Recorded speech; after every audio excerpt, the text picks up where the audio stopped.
Morning glory, America. Bonjour, hi, Canada. It's Monday, June 7th. That music means it's the birthday of the fetching Mrs. Hewitt.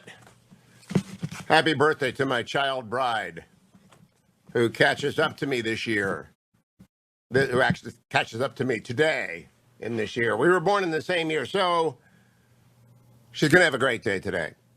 She loves birthdays. Some people love birthdays. Not me, but she does. Took care of it. Welcome, America. Welcome. It's good to have you here. I hope you had a great weekend.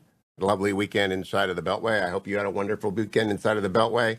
Not a lot happened. I mean, really, genuinely, not a lot happened.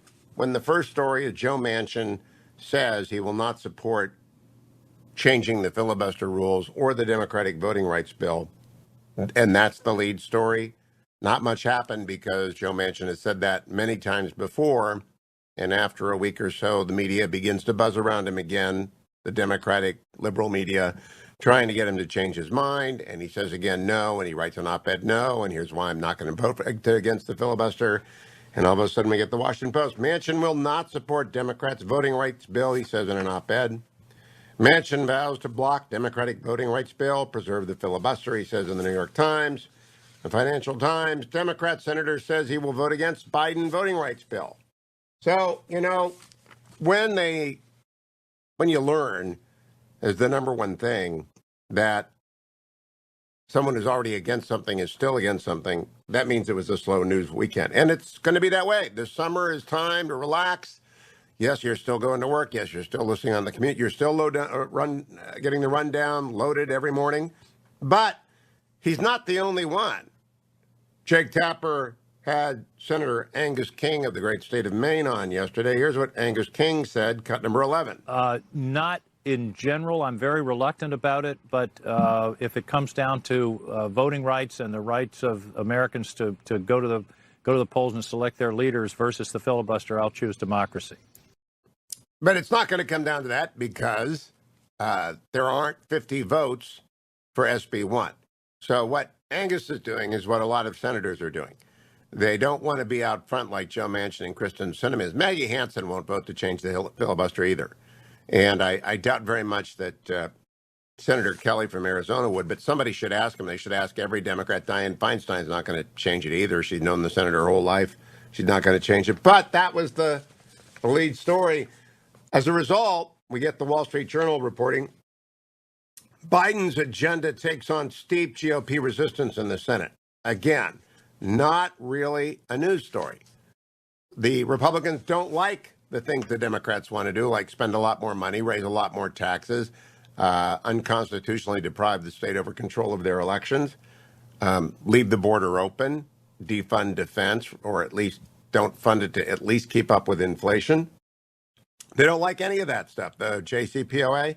So, of course, they're not going to advance the agenda. And no, the filibuster is going nowhere. So we're basically done until the reconciliation comes up again. And reconciliation is a math thing. If it involves math, money, you can get it into a reconciliation budget, even if you stretch it a little bit.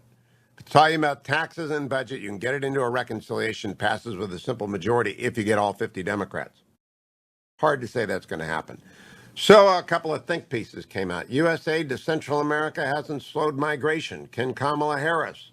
Asked Natalie Kitzroff and Michael Shear in the New York Times. The answer is no. She can't slow migration. And then Frank Bruni in the New York Times yesterday, headline, Kamala Harris can't win.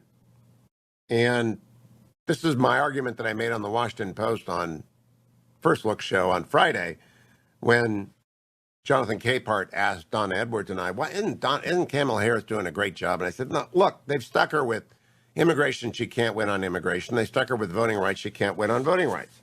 They're killing her with her assignments. Then a New York Times Democratic report raises 2022 alarms on messaging and voter outreach. It's a review of the 2020 election conducted by several prominent Democratic advocacy groups. It's concluded the party is at risk of losing ground with Black, Hispanic, and Asian American voters, unless it does a better job of presenting an economic agenda and countering Republican efforts to spread misinformation. What a nonsense.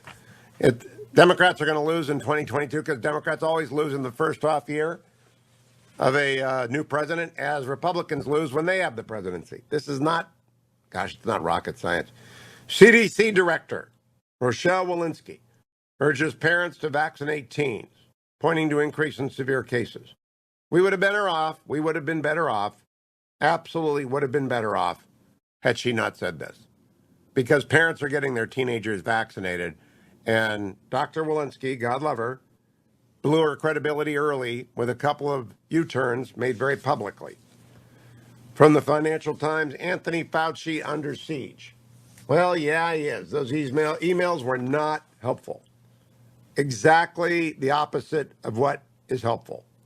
And you can't really erase the emails after they come out.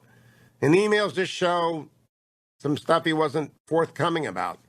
Secretary Pompeo was on with Laura Ingraham, I believe, Friday night, said this, cut number 17. You know, I'll leave that to others to speculate, but when you heard Dr. Fauci this morning, Laura, those are the exact same words, the exact same excuses, the exact same theories that the Chinese Communist Party has presenting for over a year now. We can all draw our own conclusions. I know this. We had a group inside the State Department, Miles Yu, a handful of others working diligently to get this information out to the American people so the world could see what the Chinese Communist Party had done to all of us. But Dr. Fauci is Tony essentially Fauci is taking his lumps. I still like the doctor. I don't think he intentionally misled anybody. Some people disagree. I genuinely think most people try to do their best in an early stage of a pandemic that no one knew what to do with, and we're getting better at it. A judge in California reversed California's ban on AR-15. And you've seen the liberal media goes out and says he compares it to a Swiss Army knife. Yes, he did in the first line. The opinion has got very little to do with Swiss Army knives and a lot to do with the fact that the Supreme Court has not articulated a basis on which to evaluate local and state laws on guns. And he is saying if that basis is other than something called rational basis, where you give every law a pass, it has to fall. If it's a fundamental right to own a gun, the sorts of restrictions that California has on the AR-15 will not stand up. And he's asking the higher courts to please tell us. New drug for Alzheimer's approaches a final FDA decision. Aducanumab. Aducanumab is aiming to slow the progression of memory and thinking problems early in the disease. If approved, it would be the first new Alzheimer's medication since 2003. But the FDA is just really not wanting to do it. In November, a committee of the FDA voted overwhelmingly against recommending approval, saying that it failed to demonstrate persuasively that aducanumab slowed cognitive decline. Now, 3 members of that committee dissented and wrote a great critique. Others say, no, it's great. We should try it. Here's the deal. If you've got an early diagnosis of Alzheimer's, and my father-in-law died of it, you want to try anything. I sometimes just don't understand the FDA. If it's not killing the old people that it's given to, let them try. Story from the Wall Street Journal, China's tech clampdown is spreading. Well, of course it is. General Secretary Xi is a totalitarian. He's been in charge. He's taking on more and more authority and more control, like he did in Hong Kong, crushing Hong Kong, like he did with the Uyghurs, putting them in the concentration camps. So, yes, his regulators are cutting down on big tech titans. He doesn't want a Silicon Valley there making decisions about speech that he believes belong to him. Meanwhile, Meghan and Harry have a baby. Lilibet Diana Mountbatten Windsor. Lilibet is for her grandmother. Looks like Netanyahu is done in Jerusalem, done in Israel. Netanyahu bemoans incitement, doesn't want his members causing violence, but he condemns an emerging dangerous left-wing coalition. One Likud member said that Bennett and Sahar are like suicide bombers facing death sentence. That's really incendiary, and she was roundly criticized. And then, if you get the Financial Times, fascinating story. I'll come back and tell about it. Egypt has a new administrative capital. One of those stories you don't know about until you read the Financial Times. I'll tell you about it after the break, America. Happy birthday, Fetching Mrs. Hewitt. We'll be right back on the Hugh Hewitt Show. Steve Terrell with the Fetching Mrs. Hewitt's song on her birthday. Welcome back, America. I'm Hugh Hewitt in the Beltway, joined now by Salena. Zito has written about my favorite city not named Warren, Erie, Pennsylvania, home of Camp Notre Dame, where I would spend summer weeks, and I keep adding, please, please, please support Angel Tree. Hello, Salena. Good Monday to you. Good Monday to you as well. So you were back up in Erie, and they are having an election for county executive. Now, I don't know how Pennsylvania. They're called covens in Pennsylvania, not county. In Louisiana, they're parishes. In 48 states, they're counties. And in Pennsylvania, they're called the local coven. So who is running the coven up in Erie right now? Well, I think the interesting race is, the interesting candidate is the one who just won, Tyler Titus, who just won the Democratic nomination to run in the general in November. And so Tyler Titus is a transgender male. Was formerly a female, and has a lot of ink has been spilled on the fact that Tyler is the first transgender to win an office like this, and he hasn't won the office yet, but has won sort of the nomination. Now, the point of my story is the race cannot be about that. And so far, a lot of ink has been spilled about that. And as we all know, all politics is local. It's about, do you keep the trains running on time? Do you've got to have a budget for the county. You've got to be able to work across the aisle. You've got to be a good manager. It can't just be about a cultural issue. And so I think that is what is most important to the voters in Erie County, but the national attention has been about being the first trans candidate. I'm going to ask you about the Republican in a second, but tell me first, what are Tyler's qualifications to be a county executive in a county that is very diverse, also tourism-based? It owns a lot of lakefront land and therefore is probably enjoying the kind of boomlet there is going on wherever there's a water shore. What is Tyler's argument that he's qualified for this job? School board president. He ran for school board 2 years ago and was elected to be the school board president a year later by his fellow school board members. And do you know if the school board is elected at large or by district? It is elected by district. What is interesting to me, the school board, the schools have been closed for most of the year in the city. Not all the schools in Erie, but the city school district, of which Tyler is the school board president. And none of the school boards, there's a lot of course, there been across the country, a lot of sort of controversy about keeping the schools closed.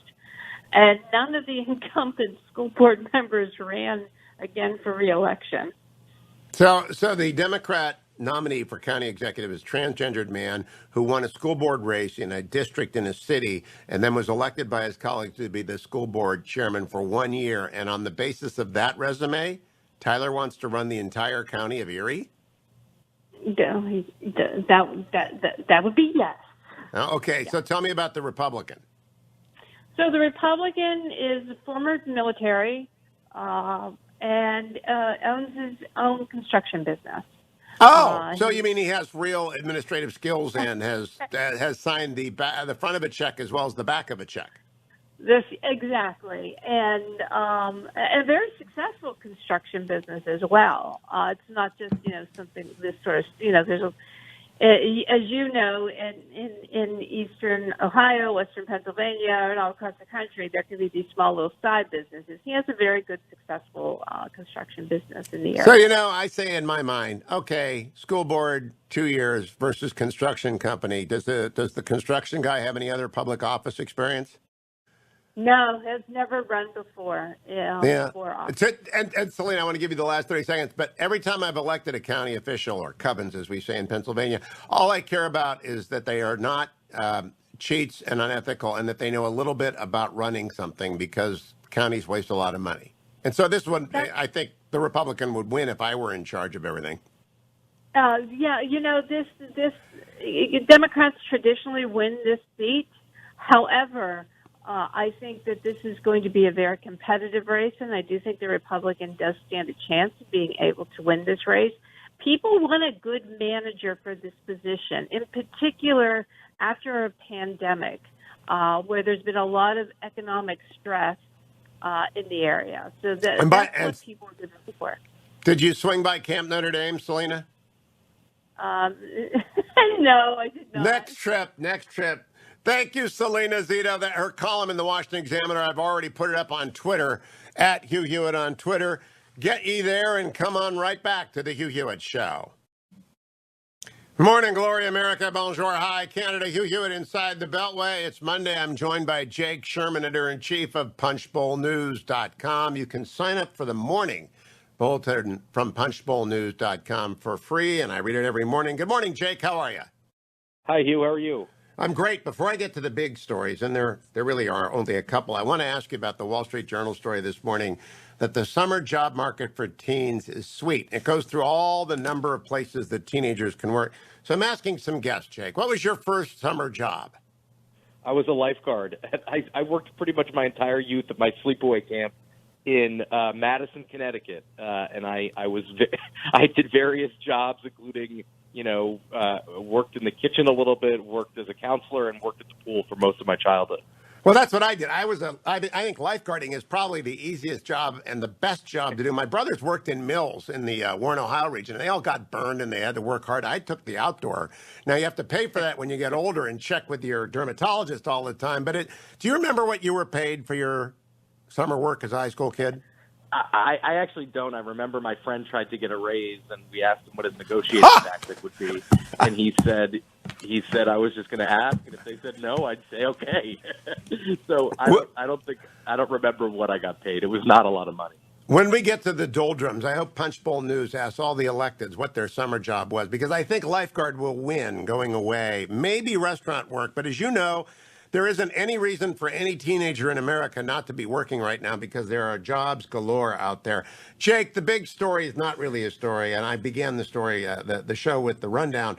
Manchin will not support Democrats' voting rights bill in the Washington Post. Manchin vows to block Democrat voting rights bill and preserve filibuster in the New York Times. Democratic senator says he will vote against Biden voting rights bill in the Financial Times, and it just goes on and on. Joe Manchin didn't say anything he hadn't been saying for months, right? We point that out this morning. I don't know what people are not understanding here, and I will give you credit, Hugh. I thought there was a little bit of openness, and you said there never was with him at the way beginning, and you were right. He's not going to vote to get rid of the filibuster. I don't know how many different ways people could say it. He's said he's against S1, so now it's the Democrats. I would say opportunity or moment that they could, and this is going to sound bad and I don't mean it to, but they could play to their lowest common denominator. Joe Manchin, in this case, is their outlier, but they have to play to him because that's the Senate and that's how it works. They're not going to beat him. There's no way that they are going to be able to knock him out of office. So they have to cater to him. And I think, by the way, he's getting a lot of fruit baskets from his colleagues because I believe Maggie Hassan is against changing the filibuster. Have you asked her? Everyone's been asked, and there have been various degrees of, let's look at it to no, I won't do it. I mean, listen, the truth is Manchin and Sinema are catching all the flack for their Democratic colleagues who don't want to do it. And by the way, the filibuster in many cases is not even the issue, right? I mean, you saw with the minimum wage, there were 8 Democrats against it. So, I mean, it's not as neat and clean as progressives want you to think it is. Well, in fact, Angus King uses one of those I like Angus King a lot. He's a guest on this show, and I think he's a terrific senator for Maine. And in combination with Susan Collins, are the best represented state with the most influence in the United States. Cut number 11, Angus King on State of the Union yesterday with another Jake Tapper. Not in general. I'm very reluctant about it, but if it comes down to voting rights and the rights of Americans to go to the polls and select their leaders versus the filibuster, I'll choose democracy. Okay, so the way he phrased that, Jake Sherman, if it comes down to it, means if it was the filibuster after we got to 50-50 votes or 51 votes on SB1, he'd vote to change the filibuster. Well, there aren't 51 votes. There aren't even 50 votes for SB1. And so that's a great way of not answering the question.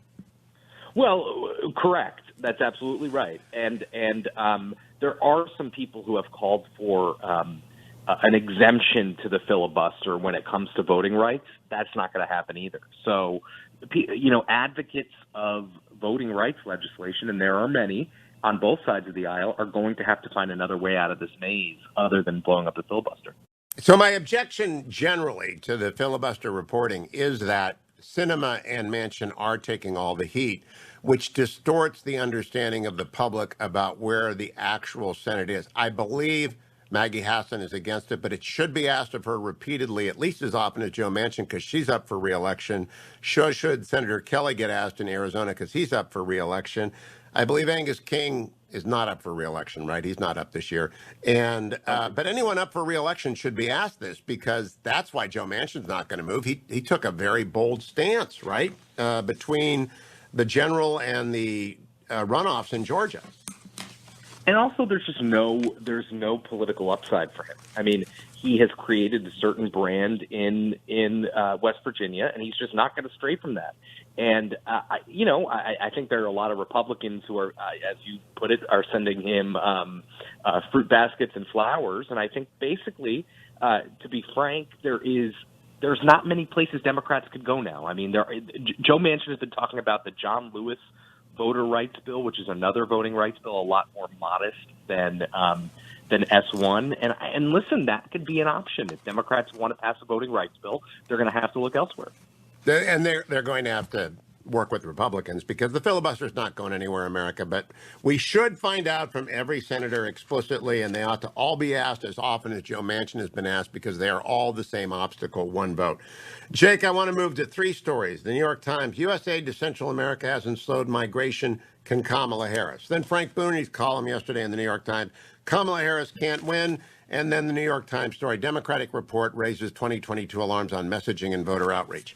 Now, on Friday, I was on with Jonathan Capehart and Donna Edwards on the Washington Post First Look, and they were arguing that Kamala Harris is being given the job of migration and being given the job of Voting Rights Act because Joe Biden trusts her a lot. And excuse me for being cynical, she's being given those jobs because they're no-win jobs that the president doesn't want to take the loss for. Who's right, they or me? I tend to think you are. I'm not sure that's the reason why, but they are no-win jobs for Vice President Harris. But there's a history of that, of the vice president getting kind of garbage jobs. Mike Pence got voter fraud in the beginning of the Trump administration and then COVID. So I mean, it's the latest in a long line of shove it onto the vice president's plate. Now, given that Joe Biden may be a one-term president, and we're far away from that, but a lot of people assume he isn't, does that hurt Senator Harris's, now Vice President Harris's, quest for the nomination if she has not done anything on the border and has not done anything to get voting rights passed when it comes time to pick a nominee?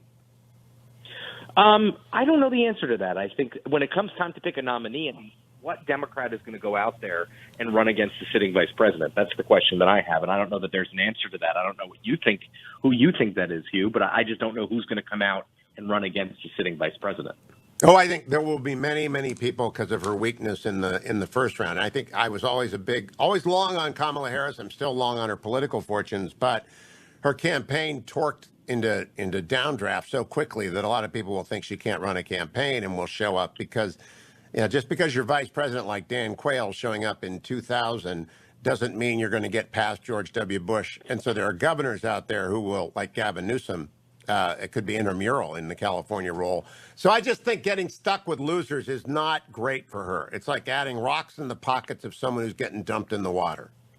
But then again, if migration slows, which it has a little bit, and if they pass something on voting rights, anything, then those are two big victories that she could spin as big victories, even if they're not exactly what the Democratic base wants.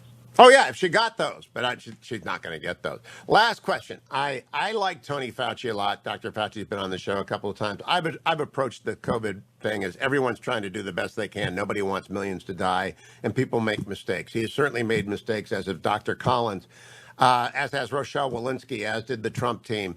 Is it time for Dr. Fauci to leave center stage? Because now he's down to MSNBC and Rachel Maddow, who's a fine reporter and a good show, but it's playing to the left side of the audience and only the left side of the audience. What do you think, Jake? Oh, I don't know the answer to that. I will say this. It's been a little bit quizzical that people have been surprised by these emails, considering, if you remember, and I'm sure you do, Hugh, Fauci was against masks publicly at the beginning. So his being against masks in his emails is no different than him being against masks publicly, which he was. So, and it's crazy to me that we're discovering the lab theory. Tom Cotton on this show in February of 2020 announced it was the lab, and I followed that story all year long, and Jim Garrity followed that story all year. All of a sudden, it's caught up. I just don't get it, Jake. Sometimes it seems to me that reporting just locks in on a narrative and never looks anywhere else than the narrative. yeah, I think that's probably fair, and especially with an issue like this that it's just so complicated and so opaque. I think people get themselves in trouble. Punchbowlnews.com, America. Go and read it every morning. Get up to speed on what's happening inside the Beltway from Jake Sherman and his crew at Punchbowl News. Coming right back, 1-800-520-1234. Connection to the Hugh Hewitt Show. Hugh Hewitt, the fetching Mrs. Hewitt's birthday. So I always play our favorite song and her favorite song at the beginning of each break, even when Congressman Mike Gallagher is joining me from Wisconsin. Good morning, Congressman. How are you? Good morning, Hugh. Happy birthday to your wonderful wife. My daughter, who was born almost a year ago around this time, just woke up. So she's also wishing happy birthdays to your wife. Oh, my goodness. You got a 1-year-old in the house? Are you holding her?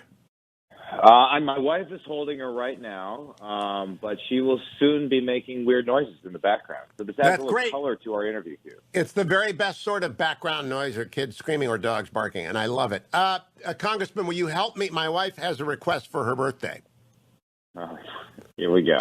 She'd like to know why the Packers didn't go for it on 4th down. She really is interested in this, and she's not much of a football fan, so I said I'd ask. Oh, boy, Hugh. All right, let's get going. Right. Every time I try and be nice. Let's get going. Look, if the Chinese Communist Party, this is the question of the hour. I've decided it's the question for every would-be presidential candidate, for everyone who comes on, everyone who wants to run for House or the Senate. If the Chinese Communist Party attempts to take over Taiwan by force, whether it is explicit or via espionage by the introduction of little green men of their own variety, what should the United States do? We should come to the defense of Taiwan. And prior to that, we should start preparing the American people for why this matters. We made some progress in last year's NDAA. We took my Taiwan Defense Act, which focuses on ensuring the Pentagon maintains the capabilities it needs to defeat a so-called fait accompli against Taiwan. And that was a good step forward, getting that passed. But we need to go a step forward and pass my other bill, the Taiwan Invasion Prevention Act, which would officially end this policy of strategic ambiguity and establish a standing authorization for the use of military force to defend Taiwan. We simply need to jettison the complacency we have when balancing Taiwan and China and come down firmly on the side of Taiwan in order to deter an invasion that certainly seems more likely today than even a few years ago. I mean, you have Admiral Davidson out there saying they can make a move on Taiwan in the next 6 years, and I fear that many of America's elites, particularly those in the financial community who continue to make the majority of their gains off growth in Asia in general and China in particular, aren't pricing in the risk of a Taiwan scenario. To the extent they see it as a risk, it's a distant tail risk. So, end the policy of strategic ambiguity, continue selling our friends in Taiwan the resources they need in order to deter an invasion, and start to talk to the American people about why this matters. Now, there are thousands of Americans who live in Taiwan, thousands of Americans who live there. I know a couple of them. That should not be, however, the reason that we would act with force to meet force, but because they are a democratic ally, and we have always, strategic ambiguity has just been a nice way around saying we would defend the island nation with force. Now, my question, though, Congressman, you mentioned the big if the American people are prepared to do so. Do you think they are for a shooting war, for a hot war, for anything that involves American casualties? Well, I think there's certainly a sentiment within the country that tragically and somewhat ironically is shared on both sides, that just wants to turn inward and focus on so-called nation building at home to revive a old Obama phrase that used to infuriate me. But I think that makes it all the more incumbent upon people in public office to make the case for why we have to be forward engaged, why Taiwan is to the new Cold War what Berlin was to the old. And as for why it matters, I just would add, certainly democracy is important, defending democratic allies and partners. That affects our own credibility as well. The geography of Taiwan and where it sits within the first island chain makes it important. But there's a couple other things that I think people fail to recognize sometimes. One is that, you allow this to happen, it could create a nuclear cascade and rise the risk of a regional war, given, the role of Japan and India might play as well. And then the other that, affects every American who drives is the fact that Taiwan is critical for semiconductor manufacturing. The world's largest semiconductor manufacturer, TSMC, is located in Taiwan. And without Taiwan, our things turn off and they start falling down from the sky. And we give General Secretary Xi Jinping a tool with which he can hold the entire world hostage. So, again, despite the fact that, international engagement and forward defense and supporting allies may no longer be in vogue, that just means our task is more important to start making these arguments because I fear the complete collapse of American deterrence if we allow this to happen. And as far-fetched as it may seem, if you're Xi Jinping and you're sitting there, you look at America and you feel like, wow, they're very divided against themselves. Two, the Russians seem to have gotten away with invading a country, and the Biden administration just gave them a gift with Nord Stream 2. Now might be a good time in order to press the limit, pursue these gains. This summer is the 100th anniversary of the founding of the Chinese Communist Party. What better way to celebrate it than this incredible legacy achievement? And I do believe this is Xi's legacy. This is what he views as critical to his legacy. Now, Crimea is bigger than Taiwan. And I want people to understand that a nation state can fall rather quickly. Even an independent island nation like Taiwan can be overwhelmed unless they have the superpower ally. What would our force look like if they began to assemble a battle force? We would obviously know it was coming if they are doing the invasion route, not the little green men route, but if they were doing it, we would know it was coming. What sort of steps would you imagine we would take before and during such an attack? Well, I would imagine the carrier that right now is being diverted away from the Pacific in order to help with the Afghanistan withdrawal would, turn around and head the other way. All the more reason why the early details of the Biden defense budget are so troubling, in particular because they're going to hurt the Navy, reduce the number of ships we have, and yet again, it's like Lucy and Charlie Brown with football when it comes to rebuild the Navy. Then I think we'd just be looking at what other naval assets we'd have in the region. As we've talked about many times, Hugh, one of the most important steps we took in the last 4 years was getting out of the Intermediate Range Nuclear Forces Treaty, which theoretically allowed the field intermediate range ground launch missiles with range between 500 and 5,500 nautical miles. But yet we haven't made much progress on that, in part because we need basing agreements with our allies. And so I'm just afraid right now we do not have the deterrent posture we need in order to deny even a highly conventional invasion by the PLA Navy. Right now, I think a hybrid strategy is more likely, some sort of little green man scenario combined with conventional assets. But in either case, I just worry that we don't have the force posture in the Indo-Pacific and in the first island chain that we need in order to prevent this from happening.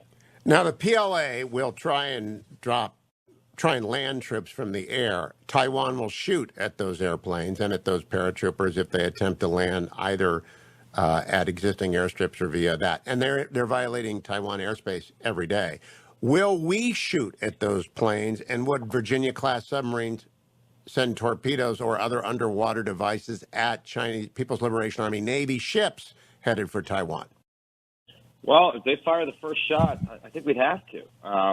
Again, we're stuck in this policy of strategic ambiguity where it leaves some measure of interpretation as to what we would do. But we'd have one of our closest allies, an ally that came to our help in the early stages of the pandemic, donated hundreds of thousands of masks to states like Wisconsin, an ally that's on the front lines of freedom, an ally that is a living counterpoint to the idea that the Chinese people somehow do not want or cannot handle democracy under attack, I think it would be in our interest and the interest of the free world to respond in order to prevent this from happening. And I wouldn't take anything off the table at all. I would start sinking Chinese ships. There was a great notion that emerged last year, and it was a bipartisan notion that I think originally started with Michelle Flournoy, who at the time was rumored to be the Secretary of Defense pick, where she said we need to start planning around the idea that we need to put every PLA ship on the bottom of the ocean within 72 hours of the outbreak of a conflict. And I think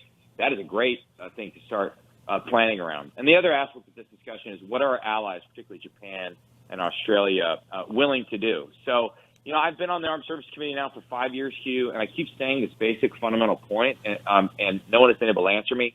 Why haven't we been in a room, with the CNO, with the Commandant of the Marine Corps, with the SecDef, Secretary of the Navy? By the way, we still don't have a Secretary of the Navy. Biden administration is screwing that one up big time right now. And just sat around a map and said, here's what we think the Chinese are going to do, and here's what we need to do, and here's what we need from you, Congress, in order to be able to do these things.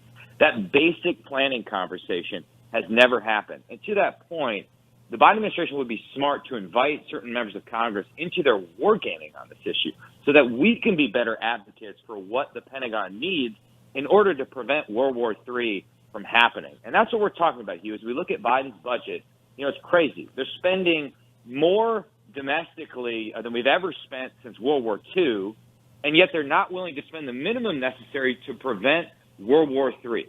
That tells you how screwed up their priorities are right now. Now, this audience is going to get bored with this because I'm going to ask everyone again and again and again, but I want to go back. Have you participated in a war game involving the CCP moving against Taiwan explicitly or via dark arts? I have not participated in it because we usually get briefed on the outcome of these war games. And I wrote an op-ed late last year arguing that the Pentagon should invite us into their entire war games. I've made the request to the CNO as of last week and repeatedly to the Commandant for the last year. They assure me that it's going to happen, but I'm willing to fly anywhere at any time to be part of these. I get it. I'm only, 260-something in seniority in the House, but I tend to pay attention to these issues, and I really do think it would benefit the Pentagon to invite us into that process. So usually we get the outcome. We're not there to watch it unfold. Because it's always, what do you do first, and the time frame. Most people assume we'd have months to get ready. We won't have weeks. We won't have days. If they do this, it's in the interest of the Chinese Communist Party to do it quickly with overwhelming force. Am I right about that assumption? That's 100% correct. That's the essence of the fait accompli strategy, because if you achieve it and plant facts on the ground, well, then we're left having to surge assets from other regions of the world or even domestically in the United States. And then it's very easier for them to extend their anti-access era denial capabilities to keep us out. So it will be very hard to dislodge them if they take territory on Taiwan. And that's why we need a denial posture, not a punishment posture, not something that says we're going to punish you after the fact, a posture that says we will deny you in real time your ability to achieve this objective. And people need to think about that now, and we're going to continue. It's the most important question because I'm afraid we're imminent. I think it's imminent. Write it down, June 7th, 2021. I think it's imminent. Congressman Mike Gallagher, thank you for joining me. Happy birthday, fetching Mrs. Hewitt. That's Mel Torme with her song. I'm joined by Josh Kraushaar, Hotline Josh on Twitter. Good morning, Josh. How are you? Good morning, Hugh.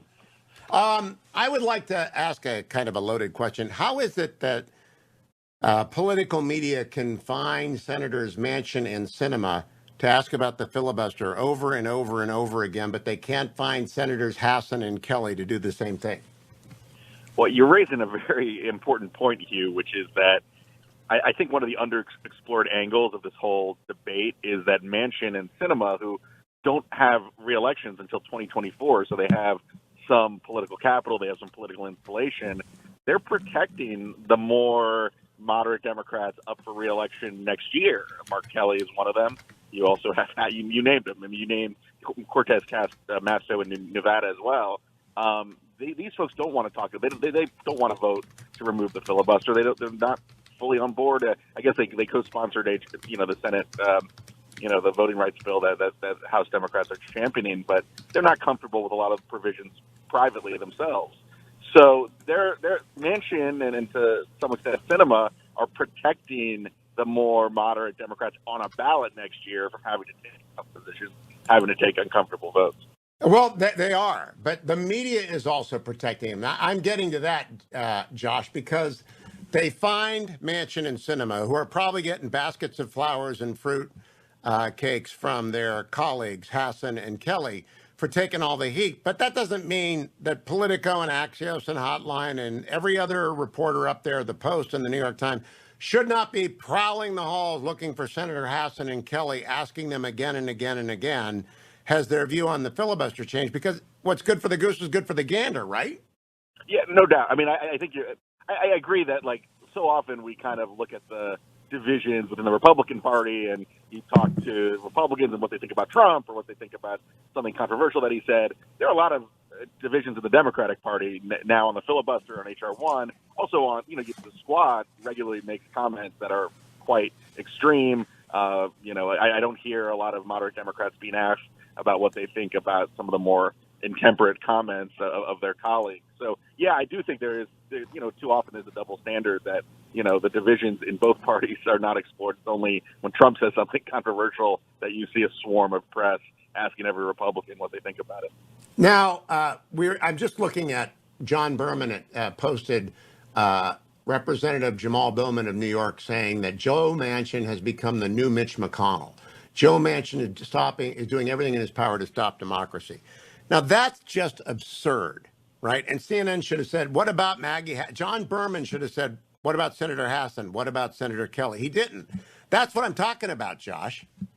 Yeah, I was watching some CNN this morning, and I think they did bring on their political analyst talking about how Joe Manchin, if he wasn't taking these positions, he'd be replaced by a Republican who supports the Republican agenda 100% of the time. So, I don't think Democrats and maybe folks who cover this issue don't appreciate the politics of West Virginia and, frankly, the politics in much of the country. No, but my point's different. If they have a Democratic congressman on and he takes a shot at Joe Manchin, that Democratic congressman should be asked, well, what about Maggie Hassan?